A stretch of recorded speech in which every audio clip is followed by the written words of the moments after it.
What is up, guys? It's Tom here and welcome back to the Fantasy Premier League Football series. This is episode 2 and in this series I will also review the games that just happened in the previous match day, and also I will tell you how I did in the previous round of the Fantasy Premier League. I will set up next round's team, and also let's talk Premier League football in the comments below. What did you think of the match week that just happened?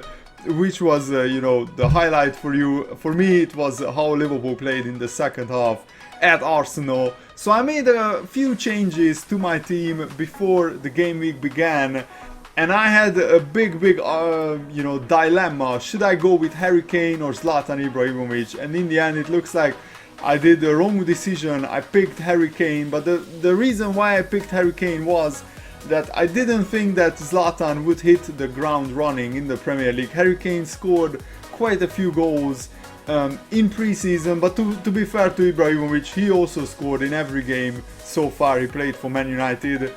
But I didn't think that Man United would score a lot of goals in the first few games because, they have a new team. It looks like I was wrong. I should have picked Zlatan, and also I didn't pick any Liverpool players because I think Liverpool's first 5 fixtures are the hardest that Liverpool have ever had, and that was why I hesitated picking Liverpool players. But in hindsight, of course, I should have picked Coutinho because he was the top scorer in the game week with 15 points. So yeah, 51 points I got in the first round. The average was 44, so I'm just a little bit above average. But of course, the Fantasy Premier League game is a marathon, it's not a sprint. Aguero and Eden Hazard were my standout picks, and also Kyle Walker.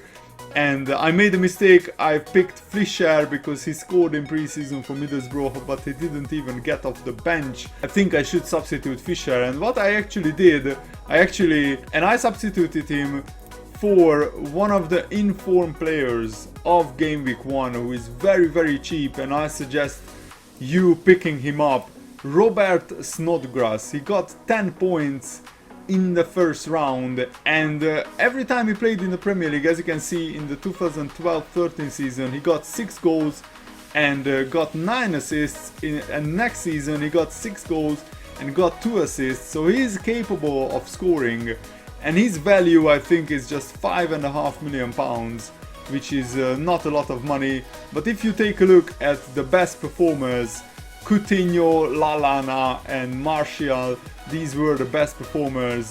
So yeah, let me know how did you do in the Fantasy Premier League. And actually I also want to review the results. So Leicester, huge shock that they lost to Hull City.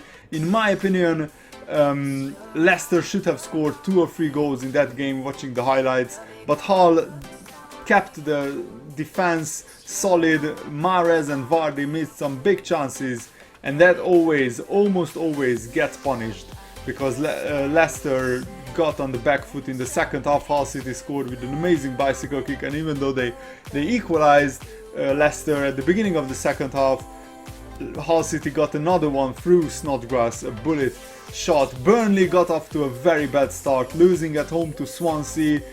They are under pressure to spend some money. Swansea on the other hand was really solid. This game could have gone either way. It was an even contest, but Swansea nicked it right at the end through Leroy Fer. Crystal Palace also have some big problems. I think they will sign Christian Benteke or another forward. They are badly in need of a goal scorer. Last season I think their top scorer scored like 5 goals or something in the league.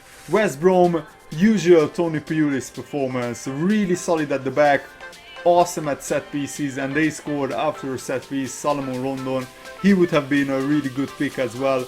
But in the long run I picked Shane Long and Harry Kane because they scored a lot of goals and got a lot of assists last season. Long got 10 goals and 4 assists last season, and of course Harry Kane was the top scorer. I still expect Harry Kane to come good, but I read a statistic that I didn't know before the game week, that Harry Kane only scored 1 goal in 11 games when Moussa Dembele hasn't started for Tottenham, and it showed. Harry Kane didn't even have a shot on target, so it was an awful performance for him, and Tottenham could have easily lost to Everton. They were quite lucky to get a draw. It was a game of two halves. First half Everton was better, second half Tottenham was better. In the end, maybe a draw was a fair result. Everton really played well in the first half, but they also need some players, and I think they will sign some players. Middlesbrough, what a start for them. Negredo on his competitive debut, scoring a goal after like 4 minutes. But Stoke hung in there, and actually they got a goal in the second half through a brilliant Shaqiri free kick. So in the end it was a deserved 1-1 draw. Southampton-Watford, also a decent game. Watford got into the lead and Southampton equalized in the second half. So actually there were a lot of 1-1 draws in this round. And Man City-Sunderland and Chelsea-West Ham almost ended in 1-1 draws as well. Both big teams won it right at the end, like a couple of minutes before the game ended. Man City deployed a very interesting tactic. Kolarov and Sanya played in midfield, but Guardiola, he did exactly that at Bayern, so that is expected. And Man City actually smashed Steaua Bucharest 5-0 away from home, so I think the Guardiola effect is already taking place, that they will score a lot of goals. And I'm thinking about getting De Bruyne later, maybe in my team, but he's very expensive. He's £10.5 million, but I think De Bruyne could be one of the biggest scorers, and I think Eden Hazard also will have a big season, because after last season he just had to bounce back, and that's exactly what he did. He was the best player against West Ham. West Ham were really lackluster without Payet, and Chelsea could have been out of sight, but how football works, similar to the Man City-Sunderland game, it was almost a carbon copy, the two game. Man City and Chelsea should have run away with it, scoring 2 or 3 goals. They only scored 1, and Sunderland and West Ham equalized, and right at the death, both Chelsea and Man City won it. Diego Costa, though, should have been sent off, in my opinion, for Chelsea. Bournemouth Man United, a very solid game for Man United. And football is weird. In the first 20-25 minutes, Bournemouth were actually the better team, but Man United have goal scorers, and Bournemouth's defense just couldn't hold up. They made 2 big mistakes before the first 2 goals. I mean, the second goal was quite lucky. Martial scuffs his shot, it falls to Rooney, and he finishes it. The third goal by Zlatan was top class, I have to say. So Man United are off to a flyer. Liverpool are also off to a flyer. Even though they conceded 2 late goals, they were really, I mean, they, I think, deserved to win against Arsenal. So I don't play my wild card so early, and I think you shouldn't either. So this will be my team for the next round, and I think I will have quite a lot more points in the next round, because Tottenham are playing at home, and you know I have Kane, Eriksen and Walker against the Crystal Palace side, who really are lacking in goals. Man United are also playing at home, so De Gea and Luke Shaw could have a clean sheet as well, and I expect Aguero to keep his goal scoring form, even though Stoke away is really tough. Eden Hazard against Watford, he could also score. And at the moment I'm keeping faith with Tadic and Long.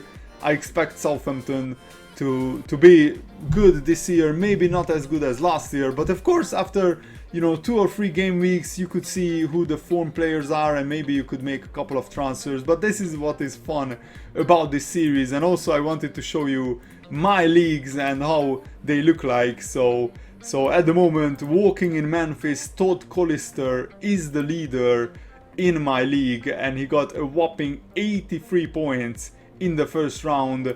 He got Ibrahimovic, Martial, Redmond was also a very good pickup, and Capu as well. They did really well, even though actually Capu didn't start for this guy. Feguli started, but he didn't play, and so he got lucky that Capu got transferred in for him, and he got 10 points. So yeah, I'm really looking forward to the season in the Fantasy Premier League and how this will look. So this will be my team for the next round. Post your teams for the next round in the comments below. Thanks for watching. See you later guys. Have a lovely day.